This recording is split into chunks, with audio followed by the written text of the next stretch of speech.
Assalamualaikum warahmatullahi wabarakatuh. Kami dari IF03 ingin membahas lingkungan bisnis tentang kebijakan tarif ekspor impor Amerika Serikat dan implikasinya bagi bangsa Indonesia. Pertama, kita akan membahas di sektor politik. Apa sih dampak kebijakan tarif AS di dalam sektor politik? Satu, itu dapat mempengaruhi harga dan biaya produksi barang impor dari Amerika dan mempengaruhi harga barang yang akan diekspor ke Indonesia. Dan kebijakan ini juga tuh dapat mempengaruhi hubungan antar negara dengan AS. Soalnya kebijakan tarif impor ekspor ini tuh bisa mempengaruhi harga barang-barang di negara. Terus apa sih langkah yang harus diambil bangsa Indonesia untuk menghadapi tarif AS di bidang politik ini?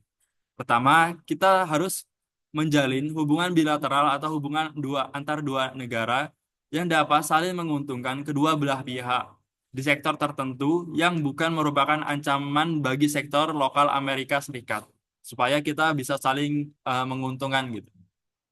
Terus yang kedua, pemerintah kita juga bisa sering mengikuti forum-forum seperti G20 dan APEX untuk memperkuat posisi diplomatik negara kita. Lalu yang ketiga, kita bisa menjalin kerjasama dengan negara lain, tetapi tetap harus mempertahankan hubungan diplomatik dengan negara Amerika Serikat. Selanjutnya yaitu membahas tentang dampak kebijakan tarif Amerika Serikat terhadap ekonomi di Indonesia. Menurut data BPS 2023, ekspor Indonesia ke Amerika Serikat turun sekitar 7,5% akibat hambatan tarif dan ketidakpastian global. Nantinya itu strategi apa yang dapat diterapkan Indonesia untuk menargetkan pertumbuhan ekonomi 8%?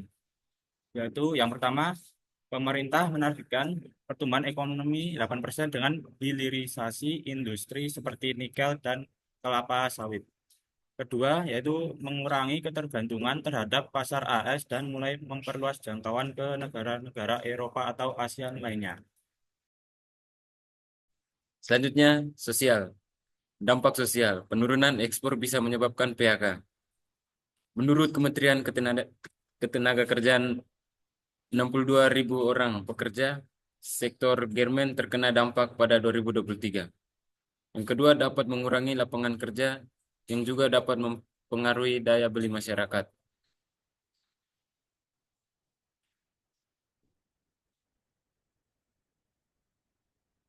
Program sosial yang dapat dilakukan, yang pertama, kartu pekerja, memberikan pelatihan dan insentif bagi yang terdampak. Yang kedua, UMKM Go Digital, yaitu dilakukan dengan pemerintah mendorong perlakuan UMKM masuk ke e-commerce agar bisa tetap bertahan. Selanjutnya, teknologi.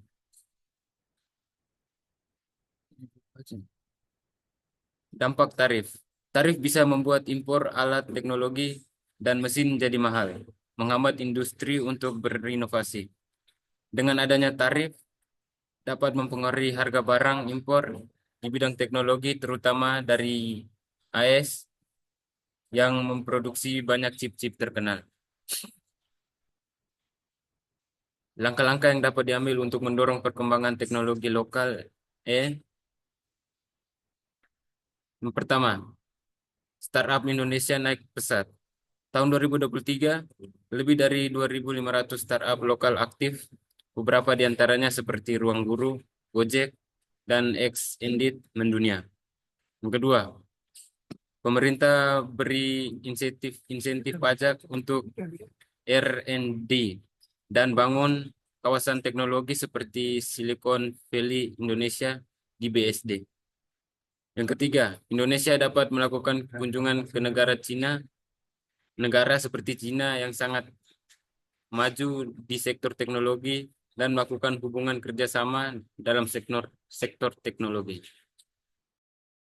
Yang selanjutnya saya akan menjelaskan tentang lingkungan, dampak dari tarif Amerika Serikat di sektor lingkungan. Kalau industri dipaksa menggenjot produksi tanpa kontrol, bisa merusak lingkungan.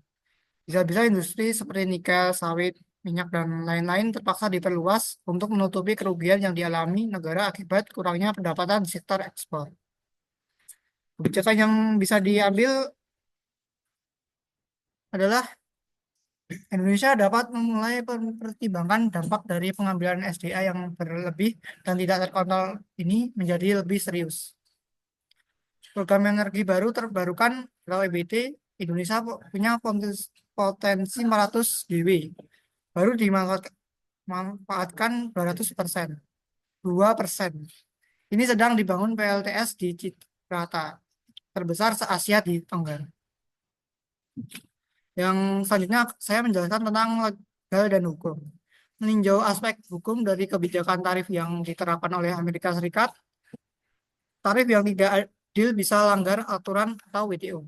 Indonesia bisa kehilangan akses pasar jika tidak dilindungi hukum internasional. Langkah yang dapat diambil dalam hukum adalah Indonesia dapat mulai mempertimbangkan dampak dari pengambilan SDA yang berlebih dan tidak terkontrol ini menjadi lebih serius.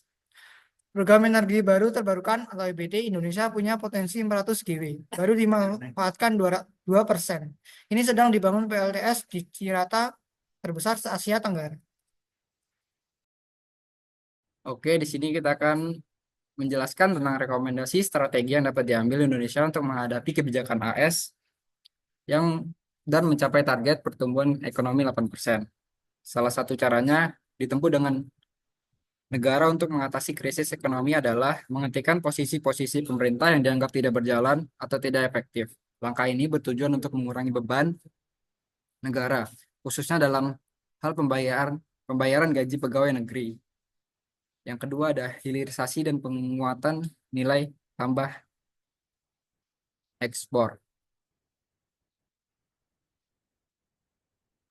Strategi strategi yang digunakan fokus pada ekspor produk olahan, bukan bahan mentah. Contohnya konkret. Yang pertama di nikel, larangan ekspor biji nikel pada tahun 2020 yang meningkatkan nilai ekspor nikel olahan hingga 20 miliar US dollar. Yang kedua ada terapan hal serupa untuk bauxit, karet, kelapa sawit, ikan, dan kopi. Manfaatnya yang pertama adalah meningkatkan nilai tambah, kedua menyerap tenaga kerja, yang ketiga mengurangi ketergantungan pada kondisi mentah. Sekian, terima kasih. Sekian dari kami dari kelas IF03 Angkatan 24. Terima kasih. Wassalamualaikum warahmatullahi wabarakatuh.